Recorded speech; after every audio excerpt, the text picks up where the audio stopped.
Welcome to Peter and Ruffy's Football Show here on STV. The main talking points on tonight's programme. Joey Barton has picked up a one-match suspension for breaching Rule 31 on gambling. Mark McGee says he'd be amazed if Gordon Strachan walked away from the Scotland job. Mark Warburton says he's happy with Rangers' transfer policy. And well done to Celtic manager Brendan Rodgers. He's the manager of the month for October. We'll be talking about these points with Alan Rough and our Bootroom guest Joe Miller on today's programme. So, a one-match suspension, Ruffy, for Joey Barton. Looks as if he might pick up a suspension there at Burnley because obviously I think Sean Dyche is actually going to allow him to train there, and the speculation is that he'll end up going back there. Yeah, well, obviously he had a good season there last year. I think he was the player of the championship, so why wouldn't you take him back? Obviously, if everything that he demands that they're prepared to give him, then I'm sure they would take him back. He's got a lot of experience, but I think the one-match ban is just, I think that's what Ian Black got, wasn't it? I think he picked up a wee bit more than one match. Did he? For his amount of gambling. Well, I think it obviously depends on what you've done and who you bet against, but I'm led to believe that Joey Barton never bet anything against his own club, and it was all done in England and not Scotland. 44 games, Joe, one match ban. I don't think we expected anything more than that. No, but even if he does go to Burnley, he could probably serve that right away because he's... Sean Dyche seemed to get the best out of him when he was at Burnley a couple of seasons ago. So I think he feels as if he maybe shouldn't have left the club in the first place. He should have finished off his career there. So it might be a good fit for him. And a one-match ban, it's not really anything for him. Yeah, absolutely. Ian Black's was 10 matches. I'm sure you all remember that as you were shouting at the screen at Ruffy, who thought it was 1, but there was a 0 on the end of it. Let's move on. Why let accuracy get in the way of a good tale from Ruffy? That's why I'm here, folks. Let's move on from Joey Barton to Mark McGee. I wasn't far away. You were close by. You were 9 out. Let's move on to Mark McGee. He was talking this morning. Obviously, the Motherwell manager is the assistant to Gordon Strachan. This is what he had to say. He said he'd be amazed if Gordon Strachan walked away. I'd be amazed if he doesn't. I'd be amazed if he doesn't, because in the week leading up to the game, I know his appetite was full. He was, I think showed in the performance that he got his message across. The boys responded and played very, very well. And I think he's entitled to think, right, fine, let's go into the next games and see if we can improve on the results. So I share his view on that, Robbie. I'm not surprised he made those comments. Yeah, I think if anybody knows what Gordon Strachan's thinking about, it's Mark McGee. I mean, after the game, they probably went and had a few beers together and talked about, what had happened and what the fallout of it was after the game. And I'm sure Gordon would let him know exactly how he felt. So I think Mark McGee is the person, who would get the feeling of what Gordon's going to do. Joe, we haven't had the chance to get your thoughts on it. Ruffy and myself are of the opinion that Gordon should stay. What was your take on it? I think it should stay as well, because it's one of those questions: who's going to replace him, and what sort of job are they going to do? I think you're still going to be working with the same squad, but I think years gone by, the Scotland squads were made up of stalwarts, quality players, quality defenders. You had the Miller, McLeish and Hansons and Souness and Dalglish, so they were stalwarts, quality players. It could play at the top level, but we don't seem to have that. I think it was like a couple of seasons ago, I think, when Gordon took the job on, you seen what he was trying to do. He was trying to rebuild the Scotland setup. And given these players who we hadn't really heard of, or playing in the lower divisions, and having to work with a group of players that weren't household names, but because the game changed so much, you're not getting those stalwarts anymore. Well, the other problem we have, and no disrespect to the boys that are all being suggested, and I'm sure everybody has their reasons for suggesting them, especially if you're fans. Hearts fans might look at John Souttar.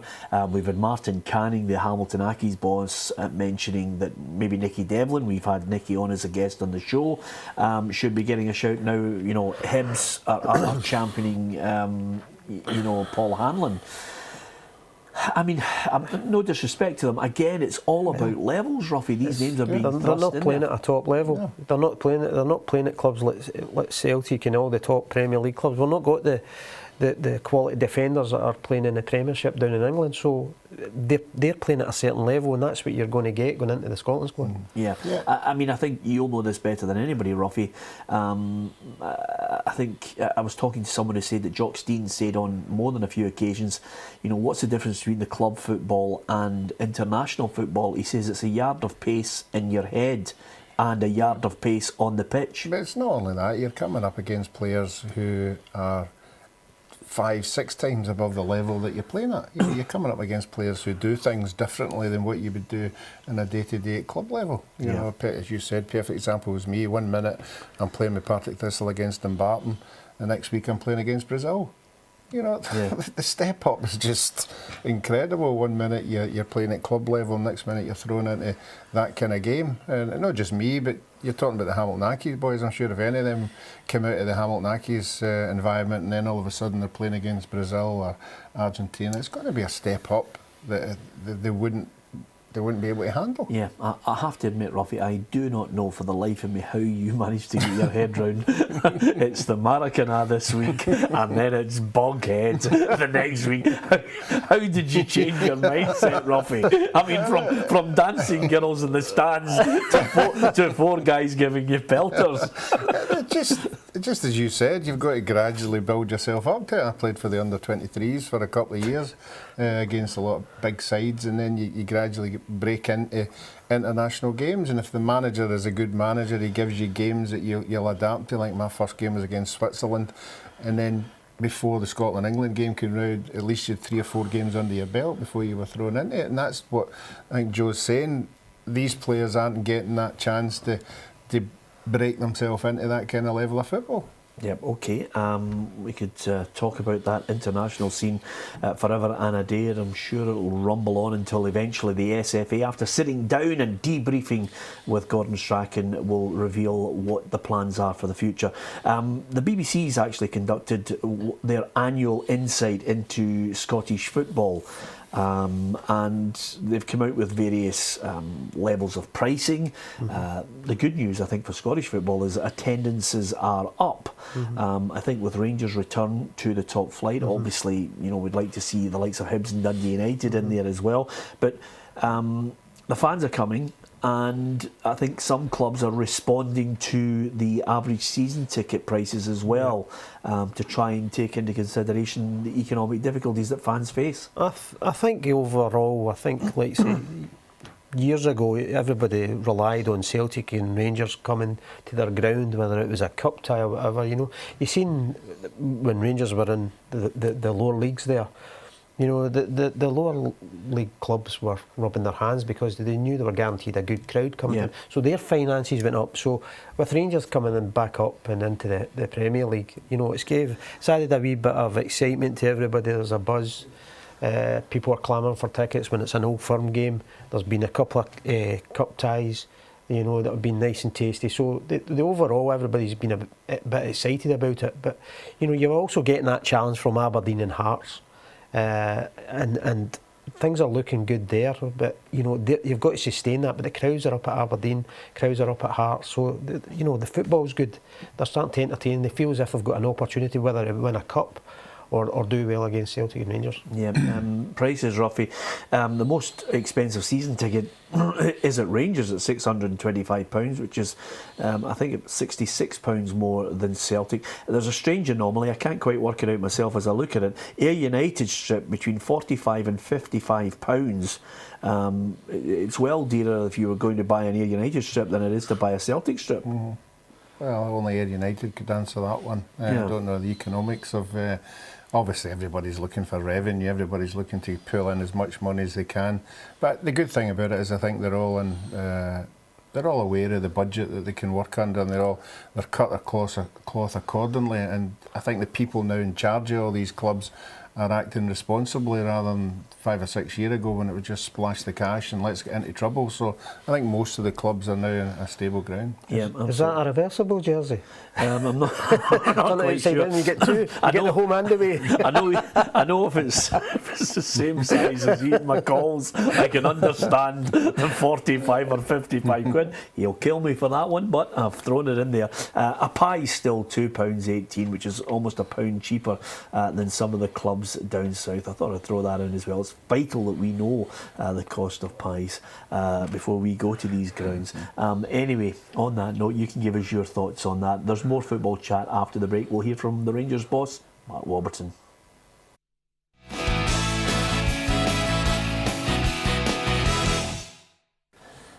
Welcome back to Peter and Ruffy's football show. Brendan Rodgers is manager of the month for October. 4 wins in the month. I don't think too many people will be debating the outcome of that award, but they travel to Rugby Park, Ruffy, for their game on the Friday night. I don't think Brendan Rodgers too happy with the Friday night football, moaning about it. We're trying everything to try and boost football and get fans out in greater numbers, and I wonder what kind of crowd Rugby Park will get. Kelly have tried everything to try and stimulate the crowd there. Well, there'll certainly be enough Celtic supporters there. They travel very well, and it's usually a good atmosphere down there. If it is, it won't be a full stadium, but I think it'll not be too far away from it. But sometimes it could be tricky getting down there. You know, obviously the players have got to get their head around the surface that they're playing in. I think it was 1 each last time. Last time there was a goal in the last couple of minutes. So they'll go down there. They know that Kilmarnock are on the up a wee bit just now, and they'll have to put in a good performance.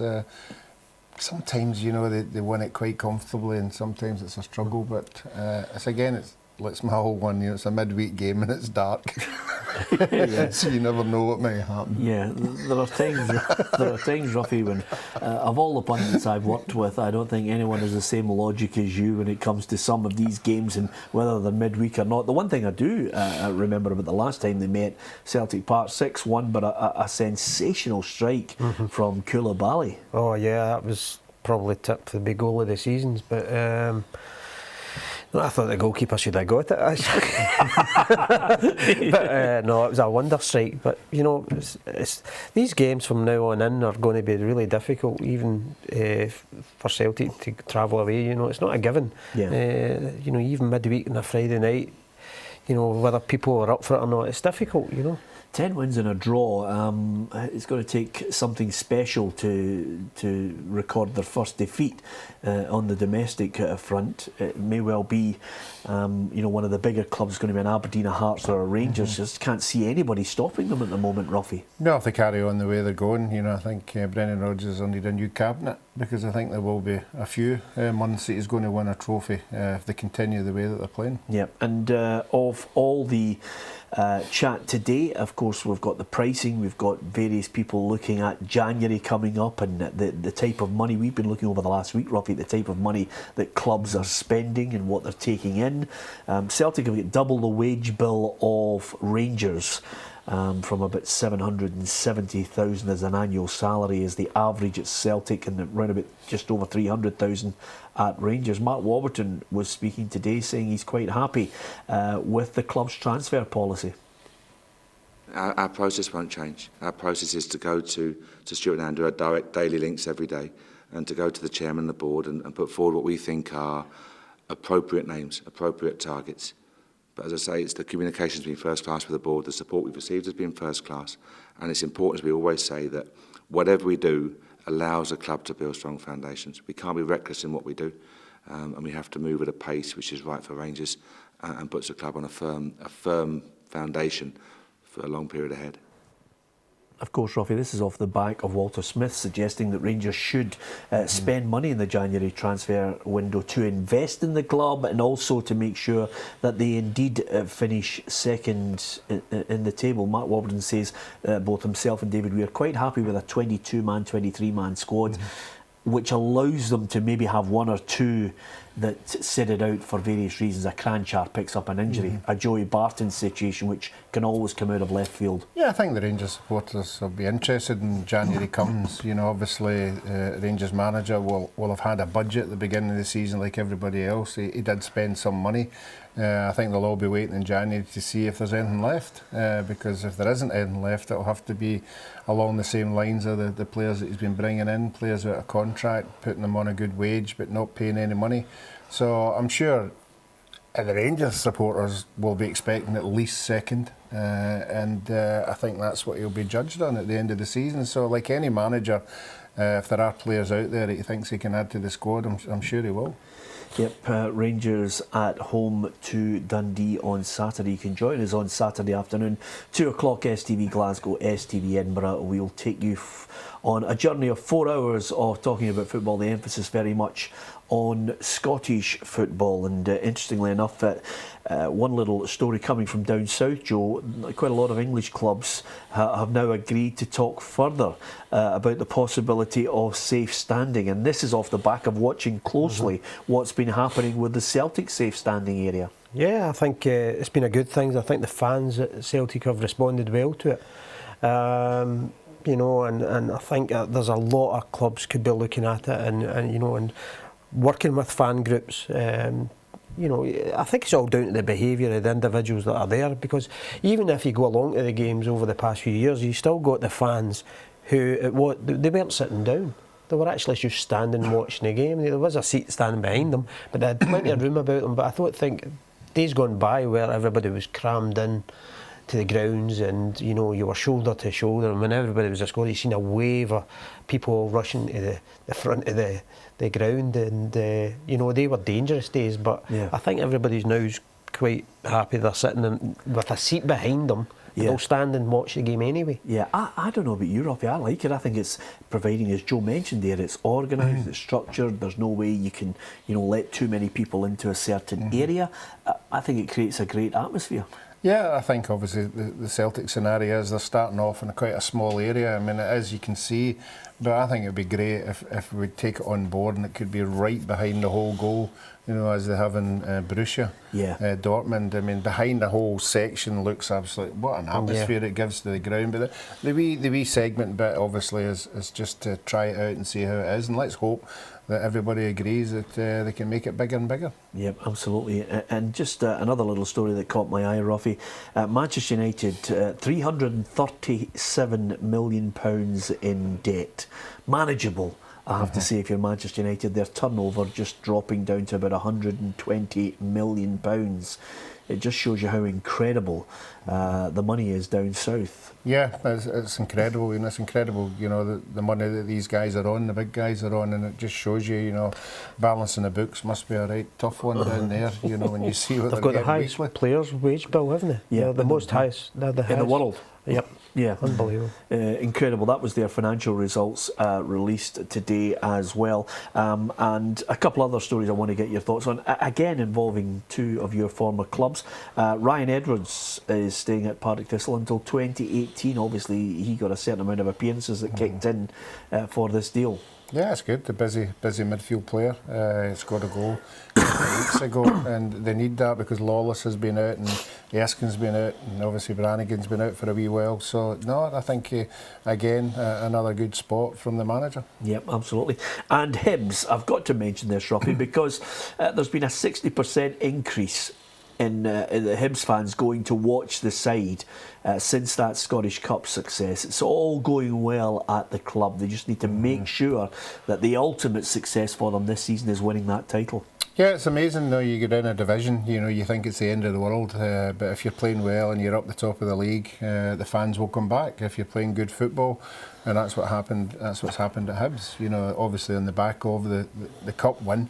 But certainly, you know, sitting up the top of the league, it doesn't matter who you are, the crowds are wanting to come and see, you know, what you're missing. Yeah, I tell you one thing that's been really good for it, Joe, is the campaign of Hibs taking the Scottish Cup around all the schools, getting people to get the photographs taken. There's a connection with the players, and I think, you know, if you go to the grassroots level and really work at your fan base, you know, you'll get kids there and suddenly they get hooked and they come on a regular basis as well. Of course, that's the most important thing, because you're not getting the young fans involved these days. I think if the clubs are able to go out into the communities where they wouldn't ordinarily see even a game of football. Yeah. But to come up and see these guys who are in the newspapers or on the TV, and to get an experience, get a photograph with the trophy that they've won, it's great. It's great for the club because it was a long time, so they may as well enjoy it whilst that they've got it in Edinburgh, because it can move on back to Glasgow or even go up north where it's done over the past few seasons. So they may as well enjoy it whilst it's there. Yeah, absolutely, and it's hard to believe just looking at you two guys. There was a time when you were in the dressing room and somebody was saying, okay, you're going to that supporters do, you're going to that one. Every one of you guys all were on a rota to go out to supporters dances, you name it, Ruffy. Yeah, unfortunately for us, we had Tommy Burns who would do 3 or 4 in a one day. Sam looked upon it as a vocation, I have to say. You love going out to these sort of things. One footnote to finish on, a sad note really. Our condolences to Daniel Prodan's family. Sadly, at the age of 44 years, passed away with a heart attack. Signed for Rangers after sterling displays at Steaua Bucharest and a season at Atletico Madrid. Didn't quite work out for him at Rangers, but you don't want to see anyone taken away so young. Thanks to Joe Miller for joining us on the programme. From Ruffy and myself, good night.